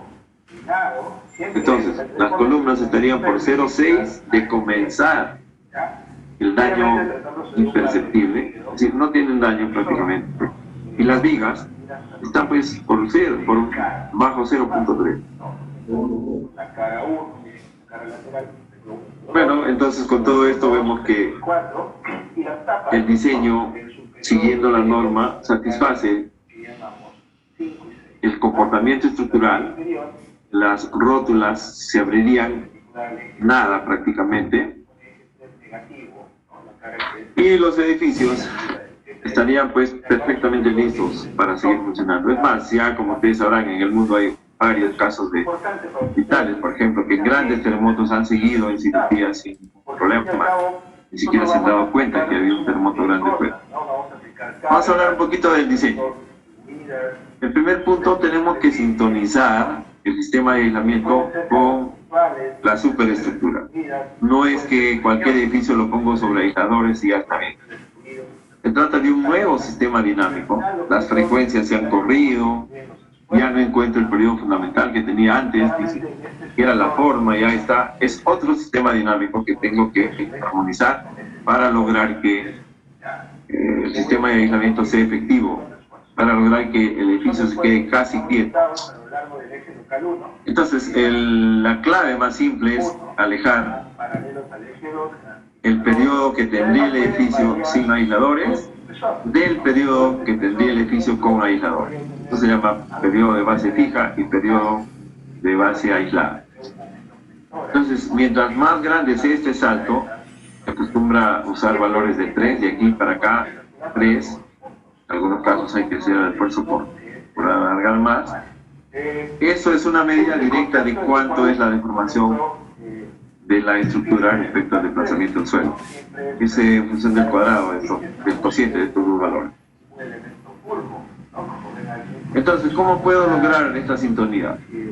Conociendo los rangos de propiedades de los dispositivos que hay en el mercado y también la demanda sísmica de mi país. Es decir, cómo son mis terremotos y de qué dispositivos cuento en el mercado. Control del amortiguamiento. Normalmente estamos acostumbrados a decir, mientras mayor amortiguamiento, mejor, porque el amortiguamiento reduce el desplazamiento. Efectivamente, el amortiguamiento reduce el desplazamiento. Si el sistema de aislamiento tiene mucho amortiguamiento, se reduce el desplazamiento del edificio de base aislada respecto del suelo. Y voy a exagerar, si le ponemos tanto amortiguamiento que reducimos a milímetros el desplazamiento entre el edificio aislado y el suelo, entonces el edificio ya no está aislado. Como nosotros no tenemos problemas de grandes desplazamientos en otros países, entonces nos conviene usar un amortiguamiento pequeño. La interpretación más simple es que esto no es que disipe energía, acá hay una fuerza que, como vieron ustedes, sigue un modelo bilineal, así muy simple. Esa fuerza va a ejercer un trabajo sobre la superestructura. Y mientras más gordo es ese diagrama bilineal, más energía le entra a la superestructura. Y entonces la va a mover más, la va a acelerar más, mayores derivas, etc. Por lo tanto, no necesitamos ni deseamos mucho amortiguamiento en este sistema. Si quisiéramos tener sistema de aislamiento con la curva en rojo, la curva en azul tiene la misma rigidez que la curva en rojo, la misma rigidez efectiva, todo llega al mismo punto para este desplazamiento. Sin embargo, la curva en azul tiene gran disipación de energía en el sistema de aislamiento que se transfiere a la superestructura como energía de entrada, y eso no queremos. El control del entorno. Miren, el talón de Aquiles del sistema de aislamiento es el entorno. Entenderán que si casi estamos reduciendo lo que siente un edificio aislado al 10% de lo que sentiría si estaría de base fija, entonces, en términos muy simples, el edificio nos queda un edificio de poca resistencia y muy flexible. Si ese edificio aislado, de poca resistencia, muy flexible, cierto que se comporta estupendamente bien en un terremoto enorme, gracias al aislamiento, ese mismo edificio Si se tranca el sistema de aislamiento por cualquier razón, pues va a tener serios daños en un terremoto mediano o grande. Entonces, la junta de separación. ¿Qué pasa si la junta de separación no es adecuada? Estamos diseñando el edificio aislado para un terremoto de 2500 años, pero este edificio, bueno, en el mejor de los casos será un edificio moderno preparado para un terremoto de 500 años. Pero ¿qué pasa cuando hay deslizamientos? El suelo que se desliza tranca el sistema de aislamiento y ya perdimos. ¿Qué pasa si tenemos un vecino que es un edificio antiguo, que fue diseñado para un terremoto de 500 años, pero que en un terremoto grande, o inclusive en el de 500 años, o más antiguo, que no fue ni siquiera tuvo diseño resistente, bueno, va a colapsar, el vecino iba a trancar el sistema de Los muros de contención tienen que ser súper seguros y diseñarse también para un muro pero para un sismo de 2500 años. Algunos edificios aislados. Este es un edificio educativo con una arquitectura impresionante, desafiante, que no podría haber sido desarrollado sin aislamiento. Primero, porque la norma 030 nos dice tú no puedes hacer edificios educativos irregulares. Y segundo, porque no es posible garantizar, ni siquiera en un edificio regular, que va a quedar sin daño en un terremoto de 2500 años siendo de base fija. Eso es imposible. Esto es un complejo académico en la Universidad Católica, es un aulario de 7 pisos, esta es una biblioteca muy complicada desde el punto de vista de arquitectura. Por fuera se ve muy regular, pero miren las vigas y miren los detalles en las fachadas, que sería imposible pues su diseño para que se comporte elásticamente sin la isla.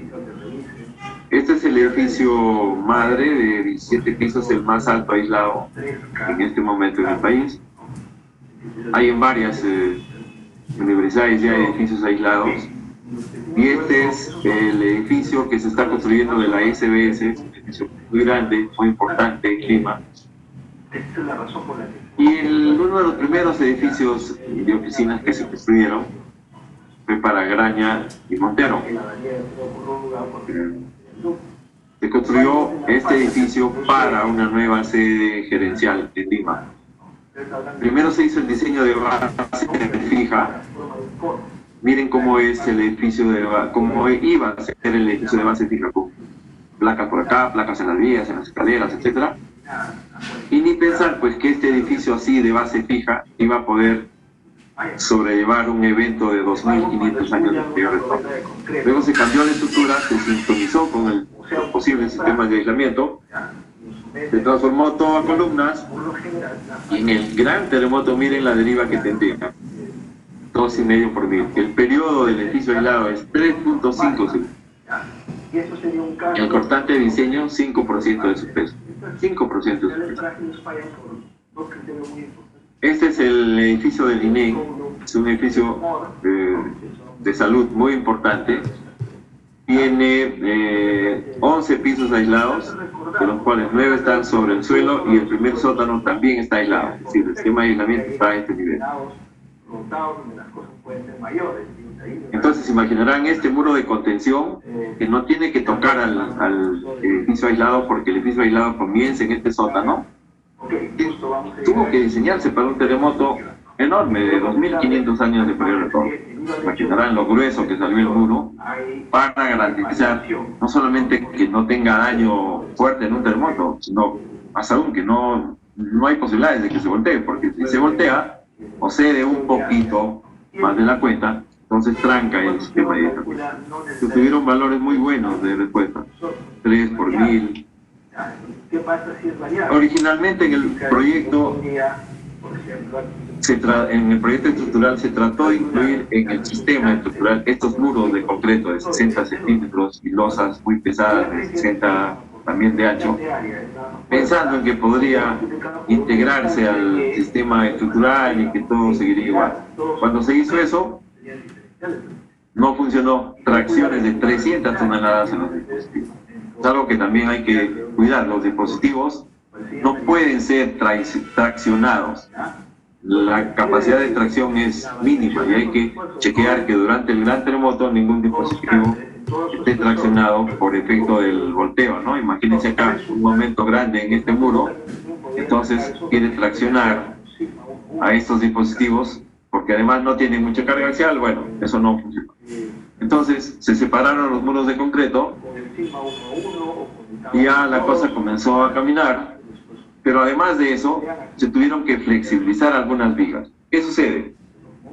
Por las fuerzas sísmicas, imagínense que el sismo empuja hacia la derecha el edificio, aquí aparecen las compresiones más altas, por el centro casi nada, o un poquito de tracción o compresión, y luego en el otro extremo las tracciones más altas. Y aparecen las tracciones más altas en los sitios en donde están las cargas de gravedad más bajas en las columnas, porque esta columna tiene menos área tributaria, entonces tiene menos axial durante el día a día de su vida. Viene el sismo y le quiere poner una tracción muy fuerte. Entonces eso no funciona, y lo que se hizo es todas las vigas que llegaban a estas columnas en problemas, que son las de los extremos, reducir su peralte para que los axiales de sismo fueran tan pequeñitos que combinados con los de carga de gravedad ya no tuvieran problema. Estas son las vigas que se tuvieron que flexibilizar en este edificio. Se hizo análisis usando 3 tipos de dispositivos: péndulos, triples, simples, dobles y aisladores de goma y plomo. Ahí está la solución con péndulos triples, funcionó muy bien. Con elastoméricos, o sea, con goma y plomo, funcionó también muy bien. Conclusión, se pudo lograr la deriva, restringir la deriva a menos de 3 por mil y las aceleraciones en los pisos a menos del 0.2 G, usando ¿qué? Cualquiera de los dispositivos, como les decía. Y efectivamente, este es un trabajo de ingeniería con el cual se está aportando a que el diseño propiamente dicho de ingeniería no esté atado a ningún tipo de dispositivo, y menos a proveedor. El Hospital Nacional de Policía también es un edificio importante en Lima. Creo que es el hospital más grande que se está haciendo ahora. Ahí lo tienen. Ahí está el modelo. ¿Qué derivas se lograron? 2.8 por mil, 0.28 G de aceleración. El hospital de Yata es un caso importante porque está en pendiente, bastante pendiente. Entonces, esta zona que estoy indicando acá tiene su sistema de aislamiento, parte sobre un edificio de sótanos muy rígido y parte sobre el suelo mismo.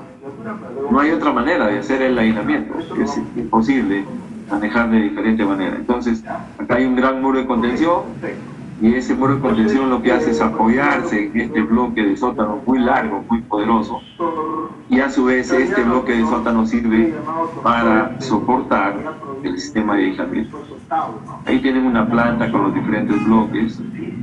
El hospital de Ilave en Puno también es un caso bonito de comentar porque tiene 88 metros por 70 metros, una sola plancha de aislamiento. Una sola plancha de aislamiento. Es decir, todo este es un macizo de concreto armado con vigas, losa maciza, etcétera, y sobre él se han puesto varios edificios independientes. Aquí pueden ver la planta de arquitectura, y aquí tengo un bloque de 3 pisos, aquí otro de 3, aquí tengo uno de 2 y otro de 2. En una sola plancha de aislamiento. ¿Sí?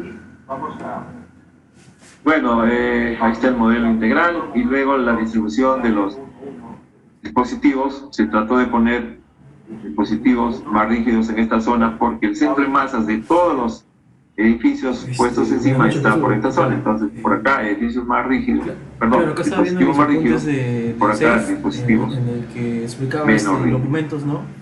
Los modelos de comportamiento, el desempeño que se logró, 3 por mil de deriva, 25% de la gravedad. A la cara, ¿no? A la cara, ¿no? El complejo de ciencias sociales de la Universidad Católica, al límite de esbeltez.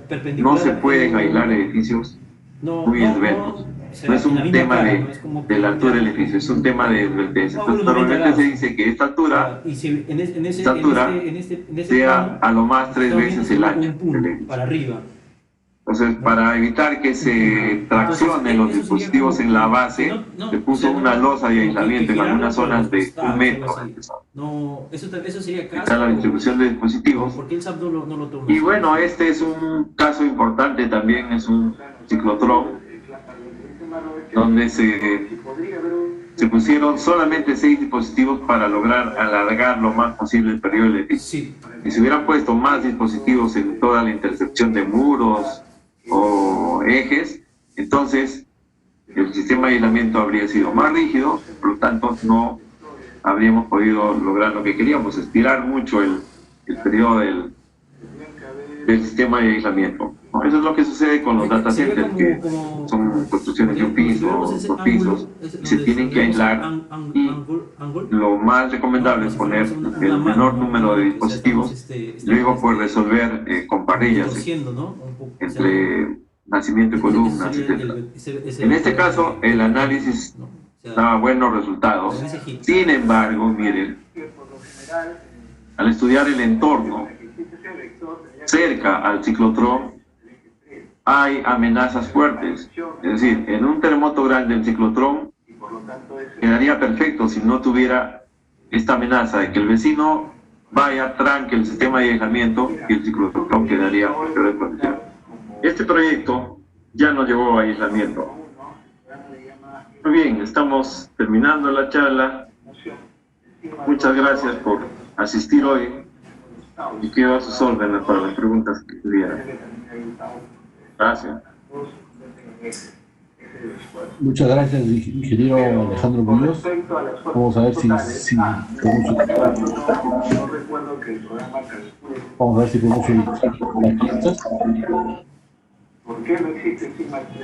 tiene también la relación de preguntas directamente planteadas. Vamos a ver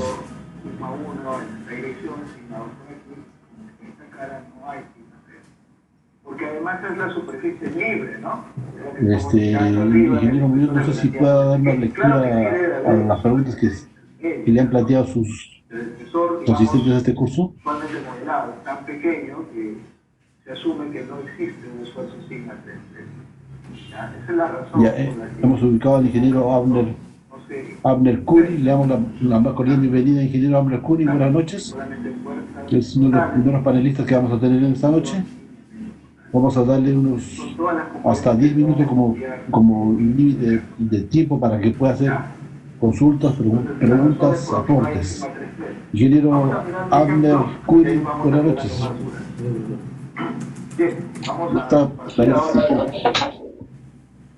Buenas noches. Pues felicitarle al ingeniero Muñoz por la excelente disertación. Yo quisiera preguntarle si... Yo quisiera hacerle la pregunta al ingeniero Muñoz respecto a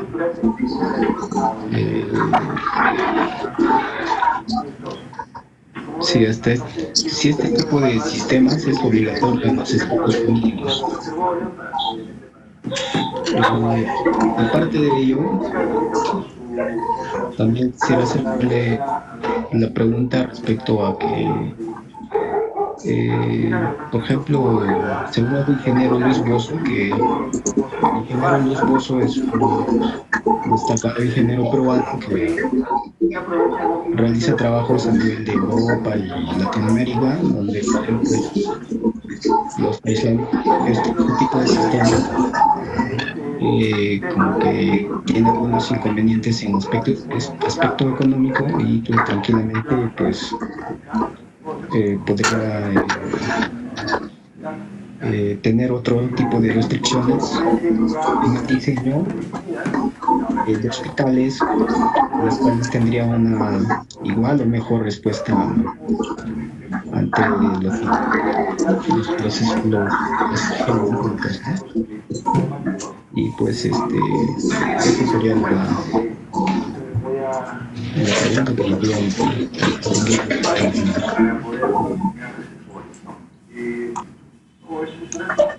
Sí, buenas noches, ingeniero. No sé si me escuchan. Sí, fuerte y claro. Ya, gracias. A ver, no le logré entender bien la primera parte de la pregunta, pero creo que preguntó si en Estados Unidos era obligatorio el uso de aislamiento o algo así. ¿Era ingeniero? ¿Me podría confirmar? Ingeniero. Sí, justamente esa era la pregunta, si era obligatorio o no este tipo de dispositivo. Ya. Sí, miren, el aislamiento sísmico, que yo sepa, es obligatorio en el Perú para hospitales y en las zonas de más alta sismicidad.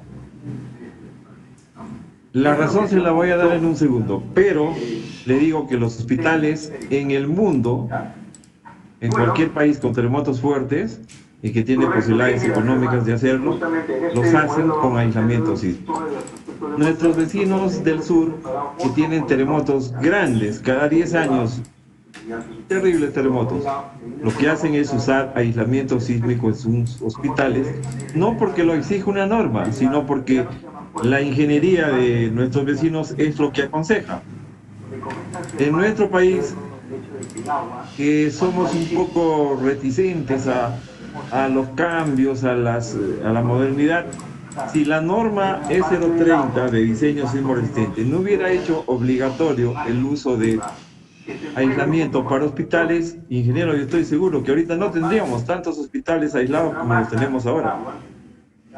Por otro lado, quiero comentarle que no hay comparación entre el desempeño que se logra con un edificio aislado y un edificio que tiene, digamos, un diseño tradicional o que se ayuda de los disipadores de energía. No hay comparación entre un edificio que tiene aislamiento sísmico y uno que tiene diseño convencional o disipación de energía. La verdad es que el aislamiento sísmico es como un sueño hecho realidad para la ingeniería, ¿no? De lograr que no se dañe la estructura, no se dañe el contenido, y eso no lo podríamos lograr en términos numéricos, prácticos, ni de evidencia en terremotos con sistemas de disipación de energía. Y no es una impresión solo mía, es una impresión de todo el comité, que lo que ha aconsejado es que los hospitales se hagan con aislamiento sísmico. Seguramente en zonas de menor demanda sísmica, tal vez podría ser suficiente usar disipación de energía, ¿no? Pero en nuestra zona fuerte de terremotos no podríamos lograr lo que estamos logrando con el aislamiento. Gracias, ingeniero. Muchas gracias, ingeniero. Vamos a darle la palabra al ingeniero Oscar Yancoy, que también está como panelista en esta noche. Buenas noches. Adelante, pregunta y comentario. Entonces, vamos a... Ya está con el micrófono activado. Se puede colocar la masa en la pared. Entonces,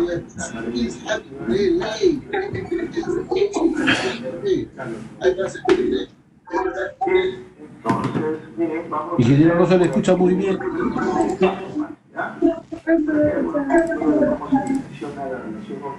Al equipo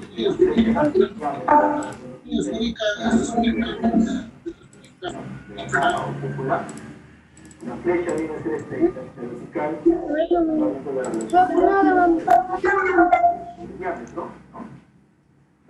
Ingeniero, ya estoy poniendo todo ingeniero de actual.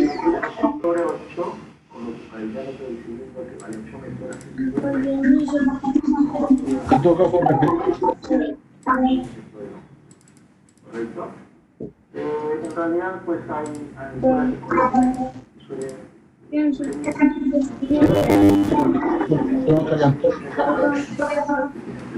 no puede. José Luis, acá tengo una pregunta en el chat. Ya, a ver. Dice, buena... máximo S3, pero si el valor era mayor a 0,8, no se encontraba dentro de este cuadro. Mencionó que en casos así se debe realizar estudios específicos. Mi pregunta es, ¿qué tipo de estudios específicos? Lo que hay que hacer es pedirle a un experto en sismología y geotecnia que nos diga cuál es el espectro para ese suelo. Y si es un espectro tan terrorífico como el de México o como el de Concepción, del terremoto último de Chile Grande, el 2010, no es el último, entonces dudaríamos en usar aislamiento. Sin embargo, si no ese es el caso de suelos extremadamente flexibles, complicados, se puede usar aislamiento sísmico. El caso más claro es si yo corroboro que es un suelo S3, puedo tranquilamente usar el espectro del suelo S3 de la norma peruana. Y si no, tengo que pedir a un experto que me dé el espectro y los registros de aceleración para hacer el estudio. Gracias. Muy bien, muchas gracias. Había también una pregunta de un participante que decía: ¿cuántos proyectos diseñados o cuántos años de experiencia debe de tener un ingeniero para poder realizar la revisión del diseño? ¿Es posible que el revisor sea el mismo que designa el municipio o el colegio de ingenieros como licencia? José Luis, no escuché muy bien. ¿Me podría repetir, por favor? Está consultando cuántos proyectos diseñados o cuántos años debe tener el ingeniero para realizar la revisión del diseño. Y si este revisor o el colegio de ingenieros. A ver, ahí tenemos un problema serio en nuestro país. Y no creo que seamos los únicos. En realidad, como les decía, pues el aislamiento de edificios tiene como que 50 años. Y el conocimiento de los detalles de cómo se diseña, cómo se analiza, es relativamente nuevo en nuestro país. Acuérdense que tenemos como 40 y tantos o 50 edificios. Ahora, bueno, algunos más con los proyectos, digamos 60 edificios, ¿no? Y que se han distribuido, pues, se han concentrado el diseño en las oficinas de Lima, no sé, 2, 3, 4 oficinas a lo más en Lima que hacen el diseño. Entonces sí es bien complicado para nosotros mismos que hacemos el diseño, tener una contraparte al otro lado de una revisión garantizada, ¿no? En el buen sentido de que uno puede equivocarse y que la otra persona, bueno, le diga dónde están los errores, qué cosas se puede mejorar, etc. Es un problema porque como es una disciplina reciente, en nuestro país no tenemos ni 10 años haciendo edificios aislados, entonces es complicado, ¿no? Y a nadie se le podría ocurrir, pues, como el caso de edificios convencionales, requisito mínimo, 200 edificios. Sí, bueno, ahí están los 200 edificios. Si alguien pide 50 edificios, nadie tiene 50 edificios en el país. Exacto. Sobre todo que es una norma nueva y la demanda todavía está en sus inicios. Otra pregunta es: los edificios complementarios, un piso, almacenes que existen en un hospital, ¿se deben aislar también para un terremoto de 200 años? Bueno, estas discusiones las hemos tenido con gente experta en hospitales y partes del cuerpo médico de hospitales, y ellos decían, por ejemplo, que si las cocinas o las lavanderías no funcionan, entonces el hospital no puede funcionar, por razones obvias.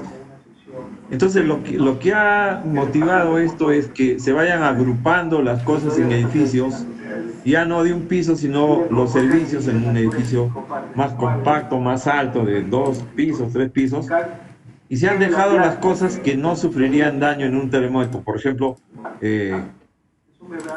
toda la parte de energía, los transformadores, se cuidan de otra manera, no por aislamiento sísmico. Las estaciones de energía, las cisternas inclusive, una cisterna enterrada puede quedar perfectamente sana después de un gran terremoto y no necesita aislamiento. Alguna vez recuerdo haber discutido, ¿y qué pasa con el cerco? ¿Qué cosa tengo que hacer con el cerco? Bueno, el cerco tiene que resistir un terremoto de 2500 años sin daño, porque de nada le serviría al hospital perder el cerco y que toda la gente esté entrando en una emergencia. Pero no significa que lo tenemos que hacer aislado. No sería una locura aislar un cerco, pero sí se lo tiene que diseñar para un terremoto fuerte. Perfecto. No sé si el ingeniero Alejandro Curi tendría una pregunta adicional. para ya cerrar la ronda de preguntas.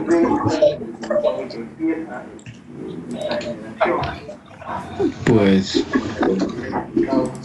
Manuel Saludamos, también tiene una pregunta.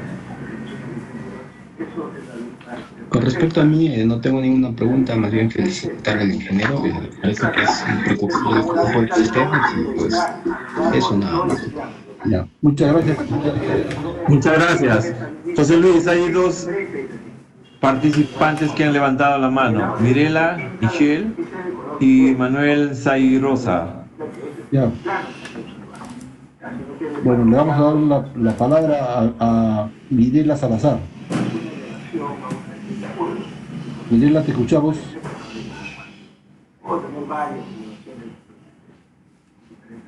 Ya. Parece que ha sido un error en el manipuleo. Vamos a darle la palabra a Manuel Salirosa.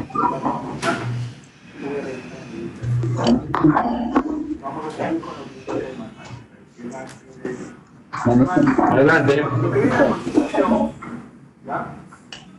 Es, como ven aquí, un poco explicar lo que acabamos de hacer. Bueno, acá ya hemos ingresado. Manuel está con el micro levantado, pero no. sí. Bueno, parece que por error han levantado la mano. Mirela Salazar, ¿tiene una pregunta? Entonces, como yo después tengo que usar otra plantilla, ¿Tiene el micro prendido? va a ingresar en el mismo origen. ¿Qué tal si movemos esto hacia abajo? También está el ingeniero Oscar Cantón, problema de comunicación. Pero Oscar Cantón, Voy a desplazar todo el hinche. viendo hacia abajo una longitud de 5 metros. Oscar Cantón fue. Yo puedo todo.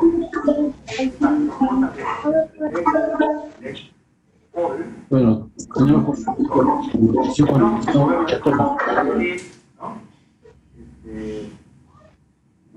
bueno, de esta manera hemos llegado a la no sé si hay una pregunta más. Quisiera aprovechar la creación del ingeniero Alejandro Muñoz por su brillante participación en esta disciplina de la norma 81, aislamiento sísmico, hacerle por su dedicación a prepararla con la maestría que lo ha hecho y darle la palabra para una feliz y una despedida. Gracias, José Luis. ¿Me escuchan? Fuerte y claro. Gracias. Bueno, primero agradecerte la invitación y agradecer a la concurrencia, 300 participantes. ¿Sí? Me siento muy honrado por tan numeroso y buena onda del público. Muchas gracias por sus preguntas y a su disposición cuando quieran cualquier consulta, con mucho gusto. Hasta pronto. Muchas gracias, Alejandro. Nos ha sido sumamente grato poder tener esta noche aquí. A todos los participantes, un agradecimiento también por su puntualidad y por su oportuna participación. Esto es todo por esta noche. Nos vemos en las próximas invitaciones a la discusión de las normas técnicas de edificaciones. Buenas noches. Entonces busco por aquí el domo esférico, el domo, está esférico, y vamos a poner algunos manual. Los valores para ingresar.